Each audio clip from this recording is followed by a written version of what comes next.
Hello, I'm Kathleen Fernandez, and I'm the Executive Director of NJTESOL-NJBE. And today we're talking with Angela Pape, a fourth grade teacher from Franklin Township School District, and also the ESL grades 1 through 5 representative on the New Jersey TESOL-New Jersey BE board. She is going to speak to us today about scaffolding instruction for level 1 and level 2 ESL students. Thank you for doing this for us today. Hi, Kathy. Thank you so much for having me. So as Kathy mentioned, I am an ESL teacher, grade 4, in Franklin Township. And I think it's important to tell you that in Franklin Township, the approach to ESL instruction that we use is an integrated approach where we teach English through the content of science and social studies. So as I walk you through a progression of lessons that are designed for level 1-2 students, as Kathy mentioned, they will be covering science standards. However, the components of these lessons and how we work through them can be applied to any content area. So typically, what I'm going to share with you would be projected in a classroom. Students would have a copy of the slides with the images and the text. We would have vocabulary charts hanging on the wall, cognate charts hanging on the wall, and students would have their own vocabulary charts, which I will share with you in just a few. Obviously, we are doing this remotely, and I think that it would still work. So perhaps these are lessons that can be taught remotely as well.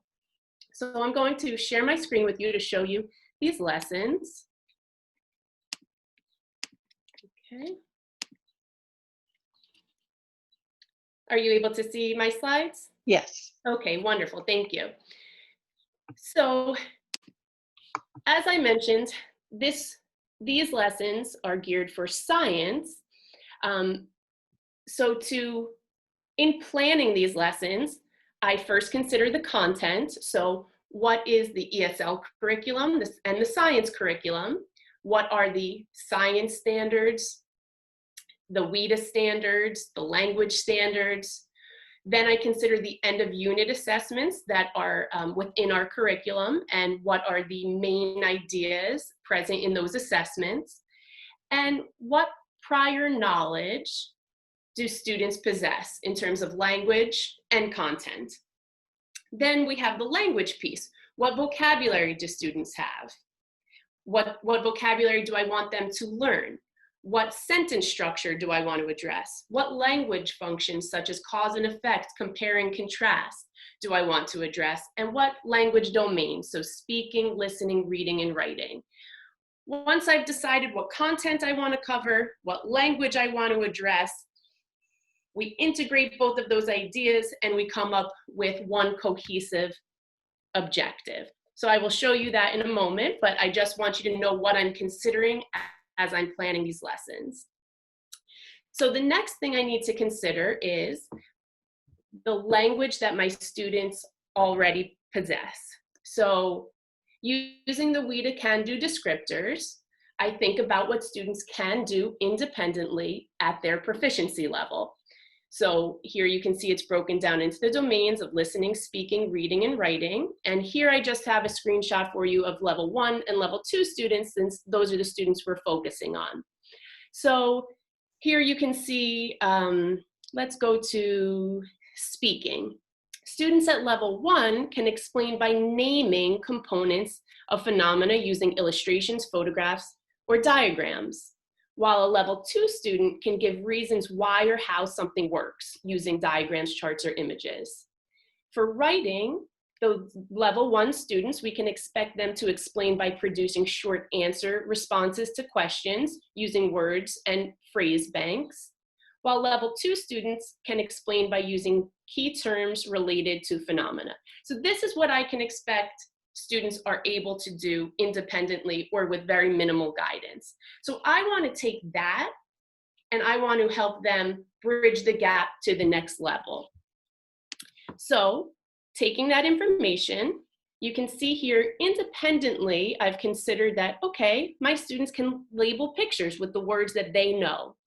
They can identify vocabulary within a text. But I want to get them here to this guided practice.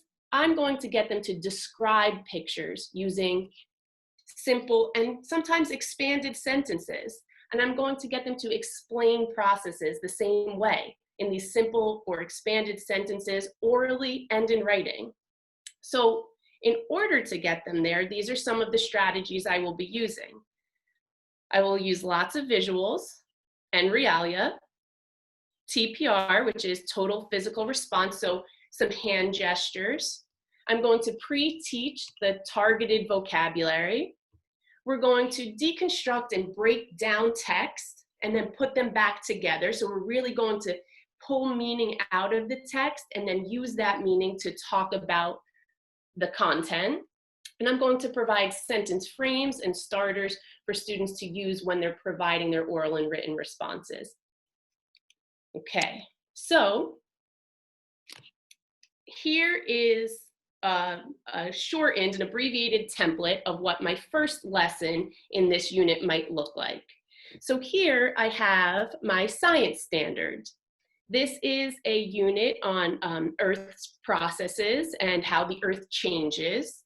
And one part of that unit focuses on fossils. So here we can see local, regional, and global patterns of rock formations reveal changes over time due to Earth forces such as earthquakes. The presence and location of certain fossil types indicate the order in which rock layers were formed. So this is an introduction to fossils and rock layers, okay? The language and content objective that we've integrated here, I want students to explain the process of fossilization orally by using visuals and TPR, so those hand gestures. The vocabulary I'm going to target in this lesson includes sink, rot, soft, and slow. I specifically chose these words because I feel that for level 1 and level 2 students, these are words that they may not have. Perhaps some students have soft and slow, but perhaps my level 1 students don't. And then also sink and rot, which probably they don't currently possess, or at least not using independently without prompting. The shared reading that we will focus on it's adapted from a text called Fossils Tell of Long Ago by Aliki. And I say adapted because for my level 1-2 students, sometimes I take a text and I keep it exactly as it is, but sometimes I do play around a little bit with the structure of the sentence, not to water it down, not to oversimplify it, but to make it meaningful for these students. And then we will end with a speaking activity where students will use pictures, the text, and new vocabulary to explain the first 2 steps in fossilization. So here's my planning phase, right? This is everything I'm going to need. So now let's take a look at what that looks like. So if here's my introduction to fossils, I'm going to have students look at these pictures. And Kathy has kindly agreed to help me out. She is going to imagine that she is a level 1, level 2 student, and that this is the vocabulary she possesses right now. And she will share with me some of what she sees in these images. So Kathy, what do you see here? Bone? Okay, great. So bones. I see bones. You see bones here and here. What else do you see? Rock? Mm-hmm. Rock. Anything else? Teeth? Okay, that's great. Perhaps a level 1 or 2 student might also know fish or dinosaur, right? Maybe not specifically leaf here, but plant. Or I don't think that they might not know footprint or tracks, but they might know foot. Or looking at this picture, they might say animal or dinosaur, right? We can expect that this is some of the language students might have. So, Kathy, do you see animals Yes. Okay, I see a fish, I see a dinosaur, right? So I see animals. Do you see any plants? I see leaf. Okay, great. So I see a leaf here, which comes from a plant. And the fish and the dinosaur, those represent our animals. And here, these footprints, they represent our animals. So fossils are actually animals or plants which have died long ago and over a very long time have changed and become rock. So here I actually have, and I'm sure this is a little hard to see over the computer right now, but I would be passing this around for students to see. This is from the petrified forest in Arizona. And so this is a piece of wood. It very much looks like wood, so students would be able to recognize that. But it's a fossil, so it is hardened and become rock, and you can even see the minerals in here. So here is my actual fossil to share with students. So once again, this was a plant, it was a tree that died long ago, and over a long time it changed and hardened and became rock. So now it is a fossil. Can we all say fossil? Fossil. Thank you, excellent. Okay, so that's just our introduction here to fossil. But now we need students to know what today's objective is, right? So here we can see we have a fish, and here we have a fossil. So this fish was living, and then it became a fossil. So today we are going to explain the process, step 1, step 2, step 3, step 4. That's a process, right? We are going to explain steps 1 and steps 2 in the process of fossilization, how this fish became a fossil.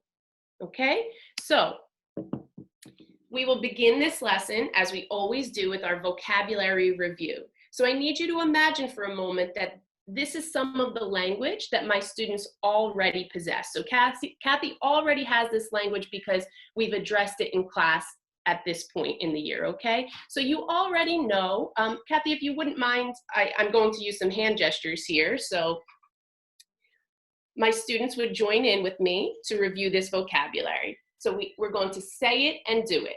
Past, Past. present, Present. future. Future. Great. And then we have same and different, which you can feel free to use hand gestures. Therefore, I have the symbols there to represent same and different. So maybe same and different. I'm making up these hand gestures, so feel free to make up your own or ask students for their input as well as you design them. Then we have above, below, in or into, and on. Okay, so we began with this vocabulary review where we're saying these words, we're reading these words, and we're using the designated hand gestures. Students also have their own copy on cardstock of this vocabulary chart, where they have an ongoing list of the English words for this unit and the words in their native language. So at times I provide the translation in native language, or at times I have students use the bilingual dictionary or an online translation resource. So here, if there are any words that we don't have hand gestures for, we would just read this list of words, and occasionally I would stop and ask students for the meaning of that word or how it relates to our current learning. Okay, so this is all the review. It seems like a lot. Really, it takes 2 to 4 minutes, and then we're moving on. Okay, so we have our objective, we have our review. Now we're ready for some new stuff. Okay, so the first thing we want to do here is label this picture. I want to know what students already know, content-wise and language-wise, because I want them to be giving us information before I give them anything else. So Kathy, as a level 1 or 2 student, what do you see in these pictures? Fish. Excellent.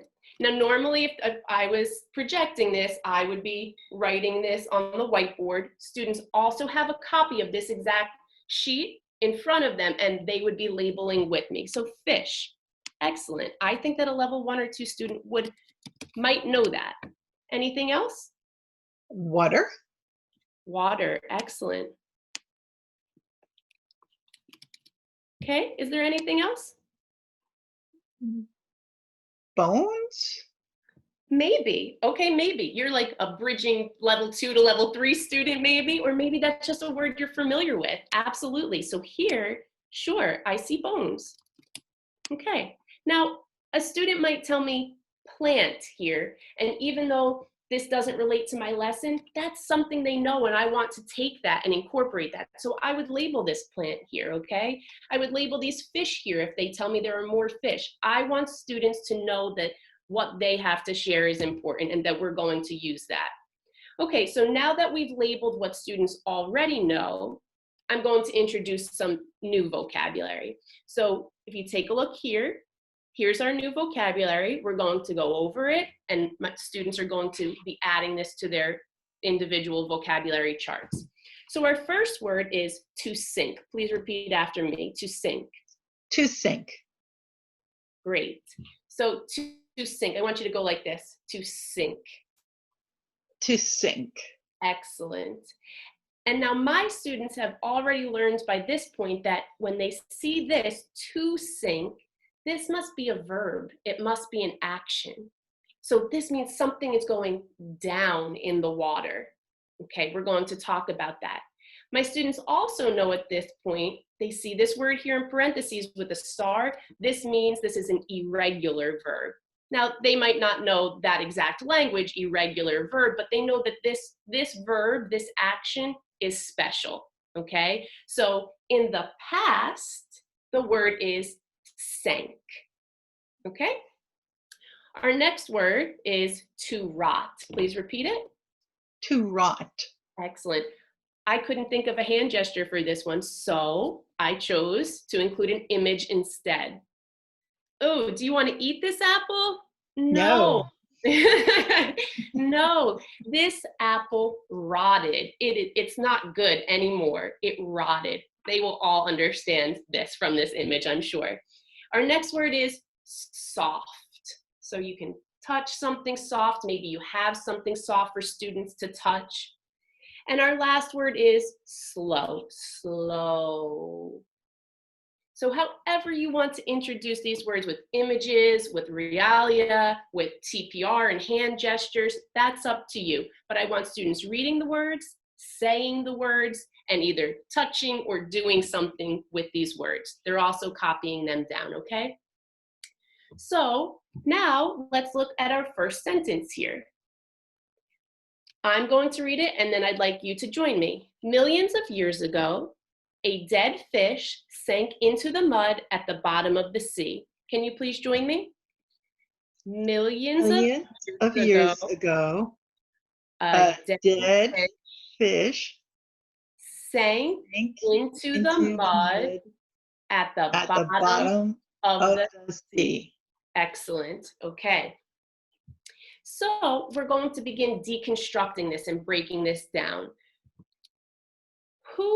Before we do that though, I want you to find vocabulary. We need to do something with the vocabulary you already know and the vocabulary I just gave you, okay? So millions of years ago, a dead fish sank into the mud at the bottom of the sea. On your paper right now, students, I want you to underline your vocabulary or circle your vocabulary or highlight your vocabulary, whatever strategy you want to use there.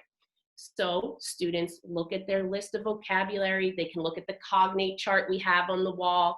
They can look at the labels we have in this picture, and they begin to underline the words they see. For example, they will underline fish. Oh, they see sank, they'll underline that. Into, remember, was one of the words we reviewed. They would underline that. Okay, maybe that's it. Maybe that's all they know in this sentence. But they have been able to identify something. So now I'm going to invite students, come, take my marker. Please find the vocabulary on the board. And now students I've had students on day one, they've entered. The only thing they can say is, at this point, my name is, but still they're able to take that marker and come up to the board and participate in this lesson and find this vocabulary that's brand new to them. And they have such a sense of pride in themselves when they do it. It's wonderful. So they come, they find this.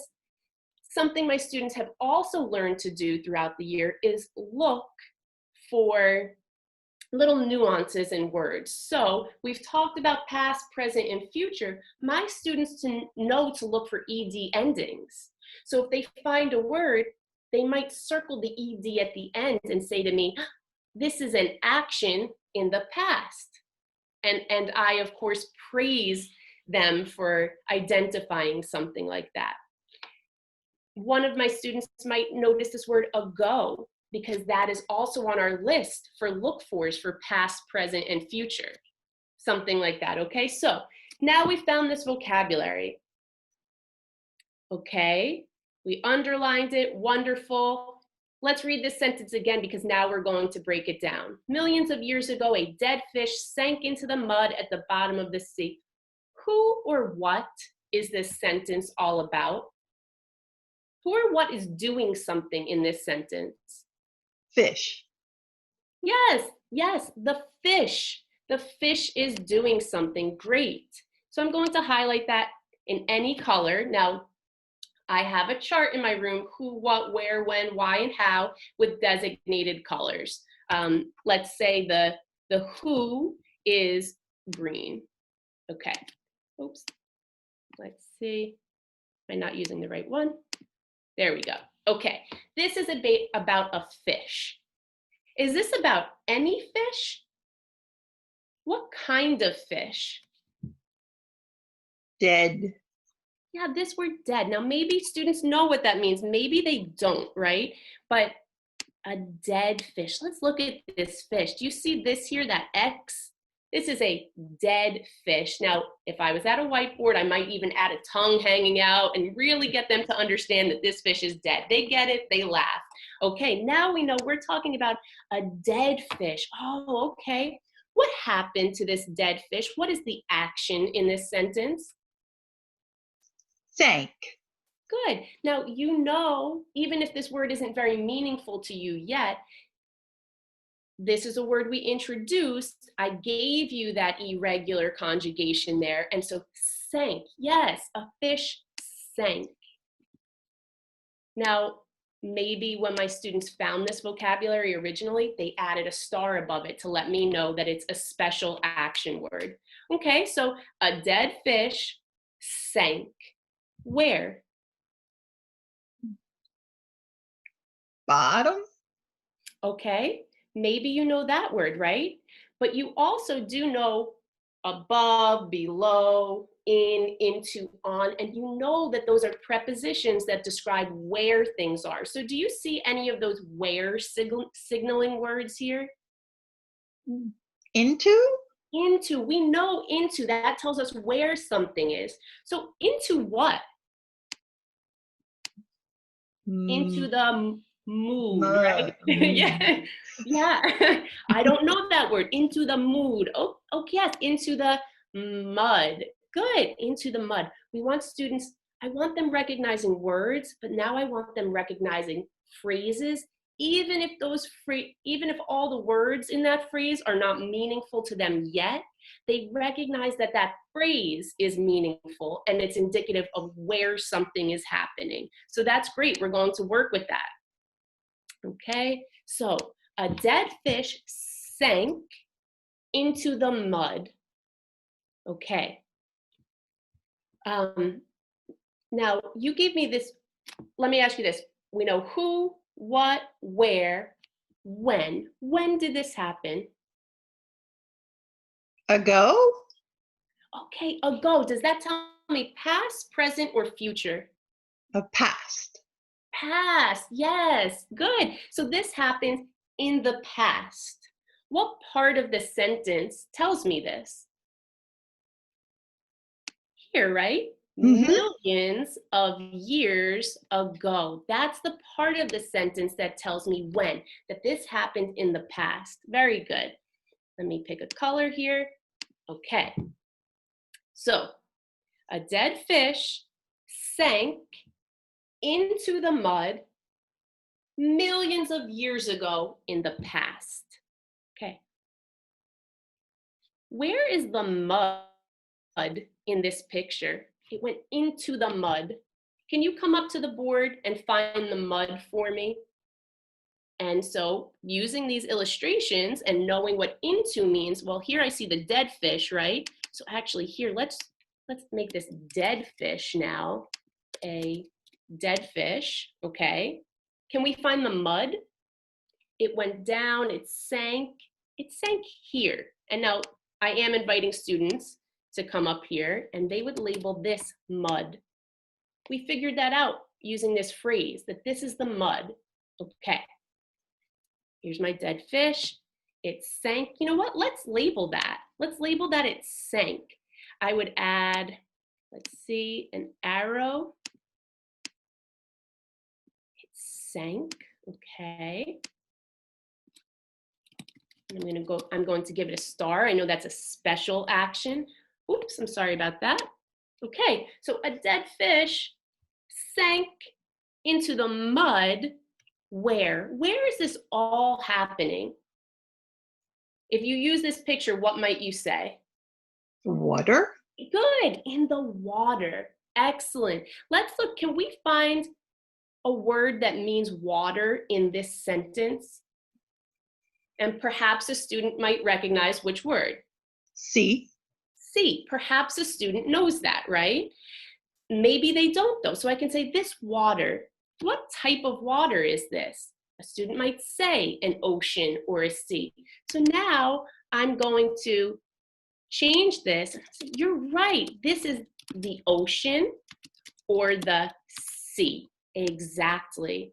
So this part of the sentence also tells me where. Where is this happening? It's happening down at the bottom of the sea here. Excellent. So do you see how we took this sentence, we picked apart vocabulary, but then we also broke it down into meaningful phrases, and we use those phrases to continue labeling our picture with new information. Kathy, let me ask you, if you're a level 1-2 student, based on what you already knew, and now what I've given you and what we've done together, is this image more meaningful to you now in the context of fossilization? Oh, absolutely. Right? Absolutely, yes. Now we know what we're looking at here. Exactly. Okay. So our next sentence, we're focusing now on picture 2. Slowly, the soft parts of the fish rotted away. Can you join me in reading that? Mhm. Slowly, the the soft parts parts of of the the fish fish rotted rotted away. away. Excellent. Can you students please take your pencil and find your vocabulary on your paper? Give them a moment. As they finish, invite them to come up and find the vocabulary. Now, if we are doing this remotely, we can use an interactive whiteboard for students to do this and invite them to find the vocabulary. So let's see some of the words they may have found. They probably found fish. They would underline that again. Students would recognize this word here, even though it doesn't look exactly the same as it does on our vocabulary chart. They know that to rot is an action, and they know that ED is an ending for actions in the past. So they would find this word, underline it, circle that ED, and tell me this happened in the past.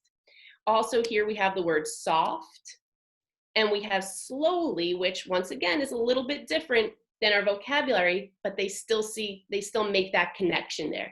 Excellent. So you all found it on your own. I've invited you to come share it with us. You found it, we've said it. Okay. We're really owning these words now. So now let's begin to break it down. Slowly the soft parts of the fish rotted away. Who or what are we talking about in this sentence? Fish. The fish again. Good. Okay, here's the fish. I'm going to use these same colors again.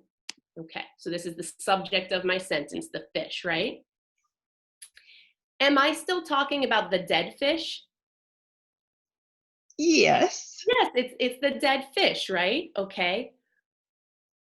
What parts. What parts of the fish am I talking about?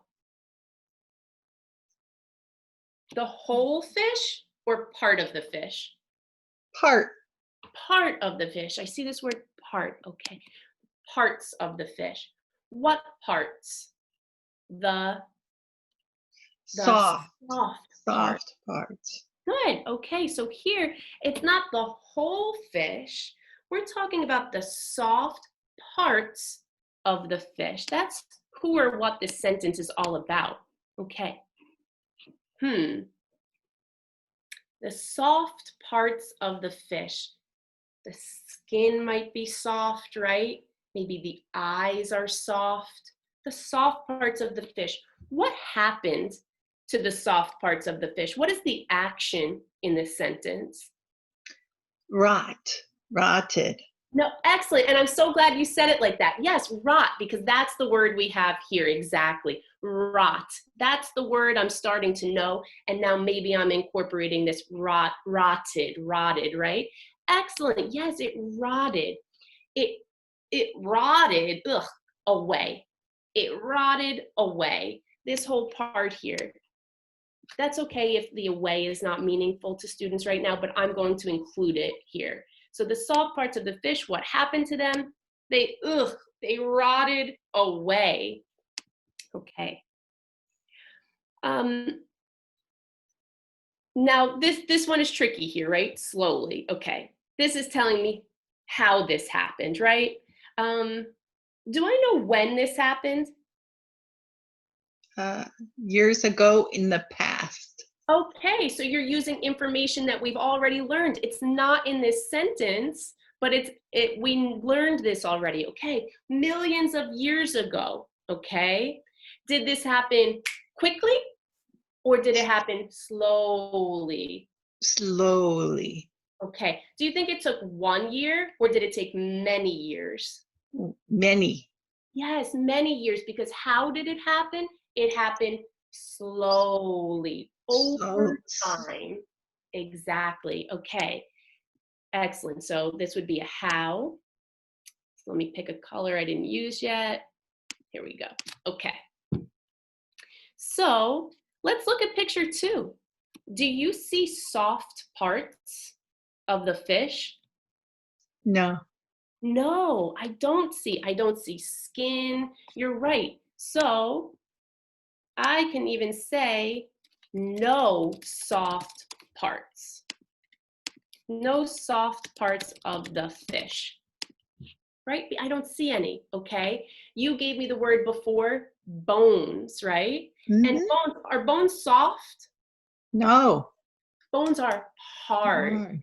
Yeah, so no more soft parts of the fish. Now we have hard bones, okay? What happened to the soft parts? Where did they go? What happened to them? Rot? Yes, exactly. Just like this apple, the skin and the other soft parts, they rotted away slowly over time, millions of years ago in the past, right? Now, I actually apologize.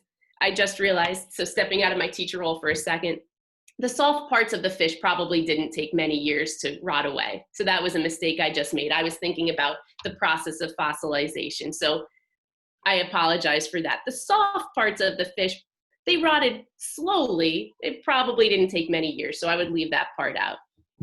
But okay, we've now made sense of this image and this sentence using the vocabulary you knew and our new vocabulary. So the last thing we'd want to do here is, we've broken down the sentences, we've labeled the pictures. I would invite students to turn and talk and explain these first 2 pictures to each other.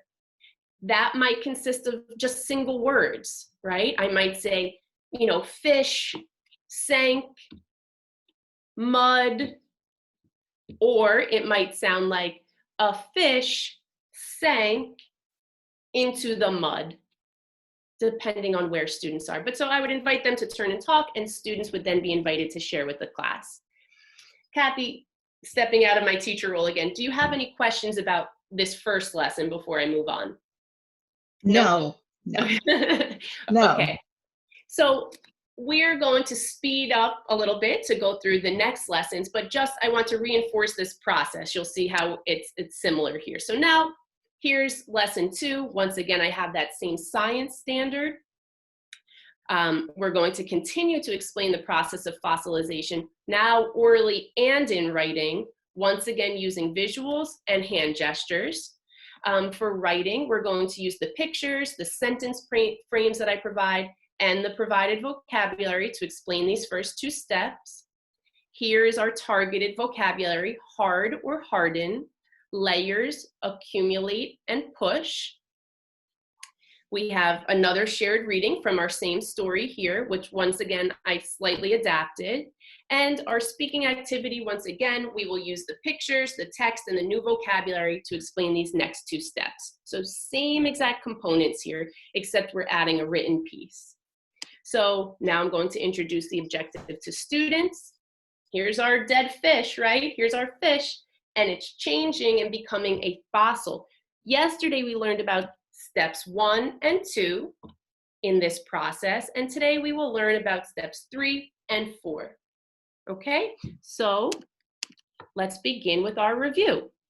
Let's speed through this, right? But everybody, we're going to do past, present, future, same, different, above, below, in or into, on. I would not do it that quickly with students, but for the sake of time right now, we're speeding through it. We're going to review that content vocabulary from yesterday. This is all on their chart, right? Okay, I'm stopping, I'm asking them to, tell me about the word sink or sank in the context of what we learned yesterday. What sank yesterday? The fish sank, right? In the ocean, in the sea. Okay, good. So I'm connecting it back to that learning. So this is what we learned yesterday. Here's the sentence frame. I want you to use your vocabulary and use what you know to complete these sentences. So I would give students some time right now, working independently. I'm walking around the room, helping students as needed, but they have all of this language. So they're just really plugging it in right now. So it will end up being, let's see if we can figure it out, millions of years ago. Now this word they know because it's on our past, present, future look for chart, okay? The fish, what? What happened to the fish? It sank. Yeah. Where? Into the mud. Good. At the bottom of the, where was this? Sea.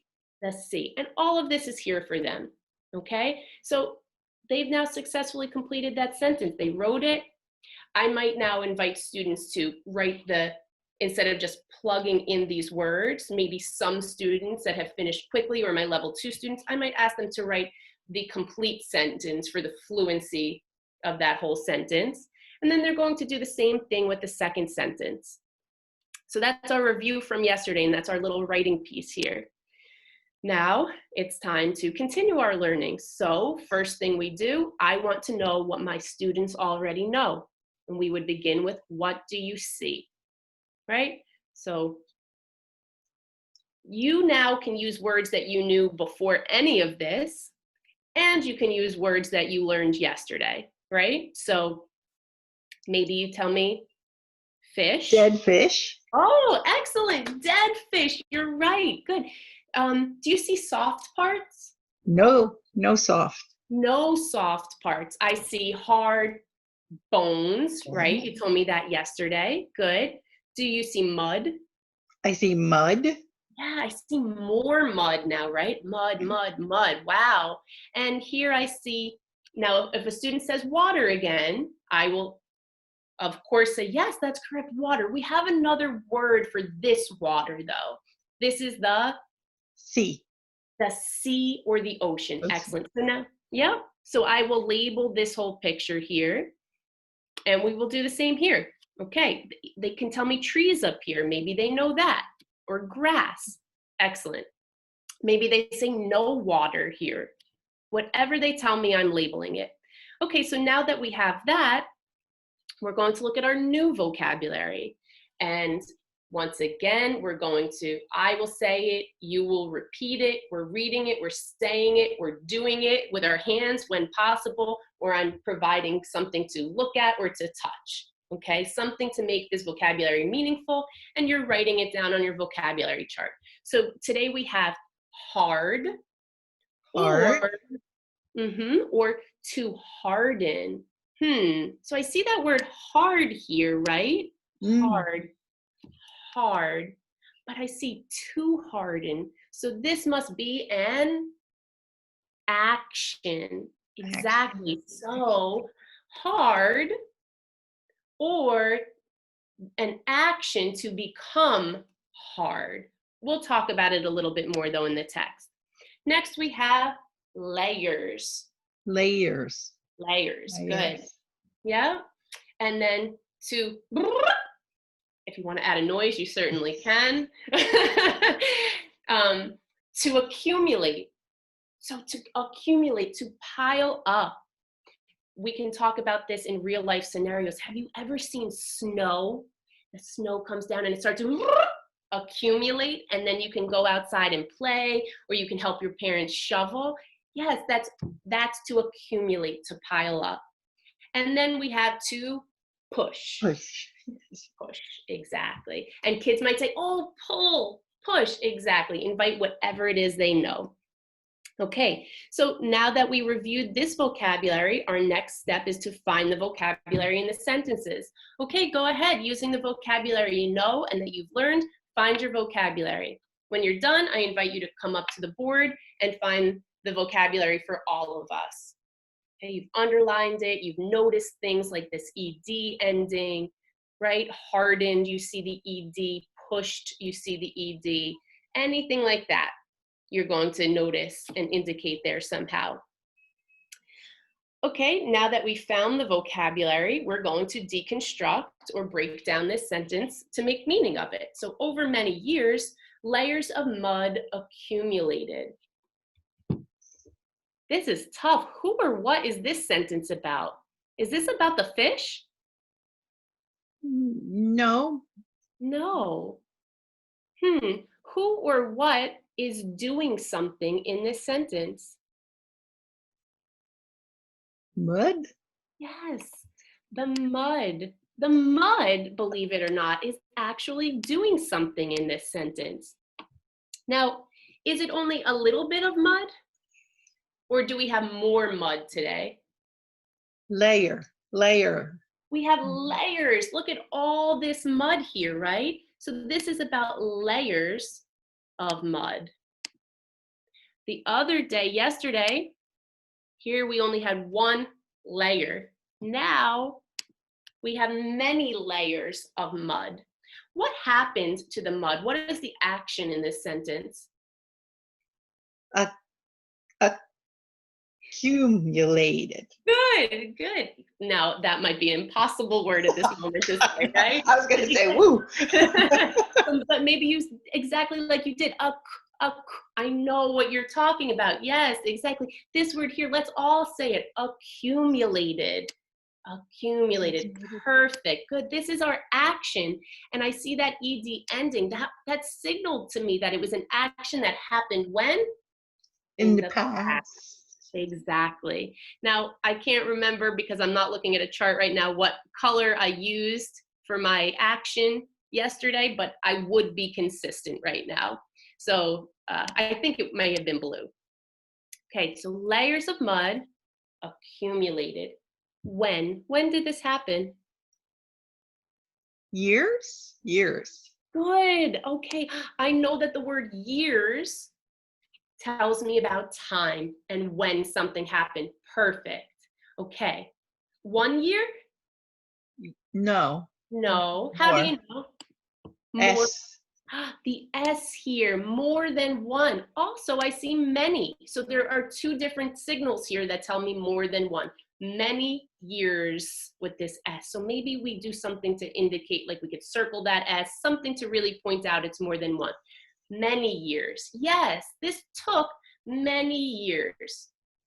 Now, this word over might be confusing for students because perhaps at this point I've introduced it as a preposition that signals where something happens, right? The dog jumps over the fence. But I can use that knowledge and maybe I'll draw a timeline on the board very quickly. Here's my timeline, right? And I say, I draw an arrow over many years. So did this happen quickly or slowly? Slowly. Exactly. So we're pulling in that vocabulary from yesterday. When did this happen? It happened over many years in the past. It tells me it happened slowly. Excellent. Okay. Next sentence. These layers pushed down on the fish and the mud hardened. You've already found your vocabulary. So who or what is this sentence about? Fish. Okay, yes. Thank you, Kathy. You're great at being a student. You're right. That's what my students would say. And that's tricky, right? Because usually the subject, we're used to the subject being a living thing oftentimes, right? So yeah, we've talked about this fish. Let me see. I see the phrase on the fish. I don't think that's who or what this sentence is about. Could this sentence still be about layers of mud? Yes. Okay, do you see that in this sentence? I see layers. Okay, these layers. These layers of what? What are the layers made of? Mud. Yes, these layers. These layers here of mud. Exactly. What did the layers do? What is the action in this sentence? Push. Exactly, they pushed. They pushed. Good. They pushed where? Did they push up? Down. They pushed down. Good. I'm going to include that in my action there.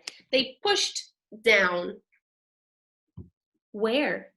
Do you see a where word? On. On, exactly. On what? The fish. On the fish. Good. On the fish. On the fish. I don't remember what color, but there we go. Okay, so these layers of mud, they push down on the fish. Okay, now I see the word and. Let's circle it. And there's more information for us. Okay. So now I'm going to ask again because I see the word and. Who or what is this part of the sentence about? Now we're talking about the mud. The mud. It's still these layers of mud here, okay? And the mud, what's the action? What happened to the mud now? Hardened. Hardened. Good. I know this is my action. I see that ED. It hardened. Okay. So we broke this down. It's a little bit more meaningful, but not fully yet until we now apply it to these illustrations, right? So using what we broke down here, we would continue to add to our labels. And we can add words, we can add phrases. So now maybe this, instead of just saying mud, or instead of just saying layers here, we're going to label this layers of mud. Maybe we're going to add the word accumulated. Maybe even in this next picture, we say accumulated again, even though that's not in our sentence number 4 here. But I see more, so I know the meaning of accumulated. So once again, I could say layers of mud accumulated. Okay, do we see pushed down anywhere? Can we write that anywhere? It's for sentence 4, right? So we could say the mud, it pushed down, and maybe I include an arrow there. It pushed down on the fish. So I'm going to label the fish here. Okay. And then this mud, what happened to it? It hardened. Now maybe I go back to my real fossil here. It hardened because it's becoming a fossil. Exactly. Is the fish a fossil right now? Right now in picture number 4, is the fish a fossil? Yes. Not yet. Oh, not yet. Oh. Not yet. We're learning about a process. Step 1, step 2, step 3, step 4, and so on. Right now we learn step 1 and 2, And steps 3 and 4, the fish is not yet a fossil. We have more to learn. Okay, so before we wrap up our lesson for today, using the vocabulary you know and you've learned, please turn and talk with your partner and describe what you see. Okay, so hopefully now when you're describing these pictures, you're using more language than you did when I first invited you to share with me in the beginning of class. Okay, so an even more zoomed up version, just to show you how this ends, because I know you want to know how this fish becomes a fossil. I do. Same thing, our standard, our objective, we're just finishing up the process here. We're going to begin with the writing of what they learned yesterday. My new vocabulary: flow, minerals, fossil, and through. We have another shared reading from the same text, and we will end with a speaking activity. So I introduced the objective. We learned steps 1 and 2. We learned steps 3 and 4. Now it's time for steps 5 and 6. Finally, this fish can really become a fossil. Okay, so this is thinking about learning yesterday. I invite students, please use your vocabulary. Oh, I'm sorry, I skipped something here. First, we have to review that vocabulary. So review it. Kids are telling me we're using our hand gestures. We review everything from the first day and from yesterday. Now I invite you to think about yesterday's learning and complete these sentences in writing, and then maybe copy that complete sentence for the fluency of the whole sentence, right? So let's see if we could do it. Over many years. Layers. Yes, layers of mud. What? Layers of mud? Accumulated. Yeah, and or even if you're pointing to the word for me because you're too scared to even attempt to say it, right? But you're pointing, you're identifying it somehow for me. Maybe you're not pointing, maybe you're going like this and you're telling me you know the word. Exactly, but now let's say this word: accumulated. Okay, we all write it. Over many years, layers of mud accumulated. Excellent. These layers blank down. What did they do? They pushed down. Good. On what? They pushed on fish. Good. On the fish, and the mud hardened.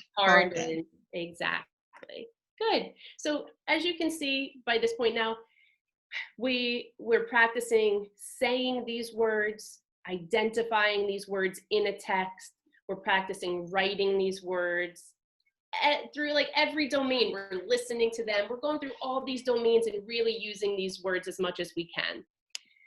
Okay, so now that you reviewed, it's time to move on to steps 5 and 6. I invite my students to tell me what they see in the pictures. Okay, is it okay, Kathy, if we kind of really zoom through it? Okay, so now you've labeled these pictures with words that you know. So our next step is to introduce the new vocabulary, find that vocabulary in the sentences, deconstruct the sentences for meaningful phrases, go back to the pictures and label them now with that new understanding, and finally turn and talk about what you see, right? So really quickly, let me just read these. Rainwater flowed through the layers and into the fish. Minerals in the water flowed into the fish too. As a result, the fish is now a fossil. So let's just skip to this. Picture number 6 here. What can I write here? How can I label this picture? Fish, fossil. Okay, yes, this is a fish, but now finally, you've been waiting for so many days, we can finally use the word fossil for the first time here. Exactly. Okay. One thing I want to point out that's different in this sentence that I would address with my students is this causal phrase here, right? As a result. As a result. So now we're talking about cause and effect. Something made something else happen. So it was all those steps you learned about. Step 1, 2, 3, 4, 5. All those things caused the fish to become a fossil finally in step 6. So that's our result. So I would take that phrase and I would add it to my cause and effect anchor chart, where we've identified phrases that signal cause and effect, and now I've added them as sentence frames for students to recognize when they're reading, but then also use when they're speaking and they are writing, when they're producing language. So that's the only different part here. So finally, you've learned the whole process of fossilization. So now students would turn and talk about this whole process, and we just helped level 1 and level 2 students go from single words like fish and water. And now, even if it's still using single words or short phrases or maybe even simple sentences, they can describe this entire process. So we've now given them so much language and so much content learning. We've really integrated both. So that's the very next day would just be now a review of everything, all this vocabulary, and students would write about this entire process. And I can provide sentence frames as necessary here. You're an expert on the process of fossilization and of this vocabulary.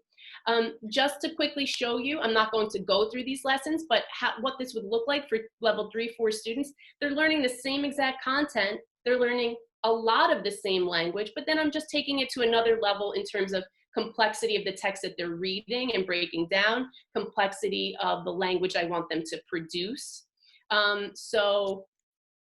Here you can see I included the word berry. The text, I have not adapted it. I have not changed it at all. I took it directly from the original text. Much of it is the same, but things like the bones of the fish it had eaten were left too. That's complex. I left it in there for these students. I didn't feel it was necessary, and it might be a point of confusion for the other students, and it's not that meaningful or important. So that's why I decided to take it out for my other students. Here I added words like surface or dry out, because that's what happened here. The ocean dried out. The surface of the earth dried out. I added the words to seep and to dissolve here.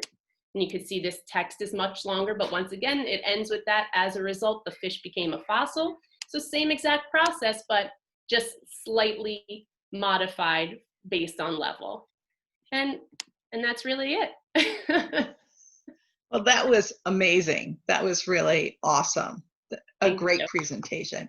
And I loved that you used accumulate, because I also felt that didn't really matter how long the word was. Level 1, level 2 students need to know that content vocabulary that they can then take with them to the mainstream classroom. Mm-hmm. So that was great. And interesting that you chose that word to point out. That word is probably new for my level 3-4 students too. So it's new to all of them. So a new word is a new word. It doesn't matter long or short, right? Exactly. So now they can all use it. There's no reason not to. I actually think the word accumulate is easier to understand and use than to pile up, since to pile up is a phrase, right? Mm-hmm. So, well, thank you very much, Kathy. I really enjoyed the opportunity to share this with you. And I hope that those of you watching, you can see that even though this lesson was based in the content of science, really the strategies and the lesson components can be used in learning in any context. Exactly. This was a wonderful lesson, and thank you very much for sharing it with us today, Angela. I really appreciate it. All right. Have a great day. You too. Bye-bye. Bye.